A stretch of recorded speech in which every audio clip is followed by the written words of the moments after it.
এবার পদত্যাগ করলো যুব ও ক্রীড়া মন্ত্রণালয়ের উপদেষ্টা আসিফ মাহমুদ ভূঁইয়া এবং ডাক টেলিযোগাযোগ ও তথ্য প্রযুক্তি মন্ত্রণালয়ের উপদেষ্টা মোহাম্মদ নাহিদ ইসলাম। উপদেষ্টা পদ থেকে স্বেচ্ছায় পদত্যাগ করলো বহুল আলোচিত সমালোচিত আসিফ এবং নাহিদ। আপনারা কিসের উপদেষ্টা?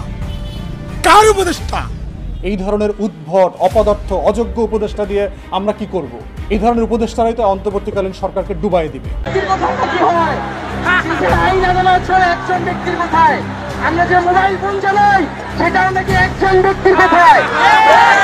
অন্তর্বর্তী সরকারের তথ্য ও সম্প্রচার মন্ত্রণালয় এবং ডাক টেলিযোগাযোগ ও তথ্য প্রযুক্তি মন্ত্রণালয়ের উপদেষ্টার পদ থেকে পদত্যাগ করেছেন মোহাম্মদ নাহিদ ইসলাম। 25 ফেব্রুয়ারি প্রধান উপদেষ্টা ডক্টর মোহাম্মদ ইউনূসের কাছে পদত্যাগপত্র জমা দেন তিনি।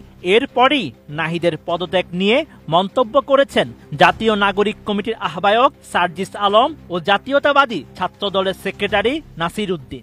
আমি প্রধান উপদেষ্টা বরাবর আমার পদত্যাগপত্র জমা দিয়েছি।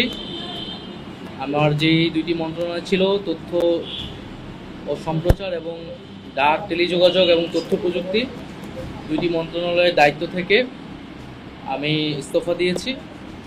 এছাড়াও এই জুলাই শহীদ স্মৃতি ফাউন্ডেশন সহ সরকারের যে সকল কমিটিতে আমি ছিলাম, এই সকল কমিটি থেকে আমি সাথে সাথে একই সাথে ইস্তফা আমার হচ্ছে।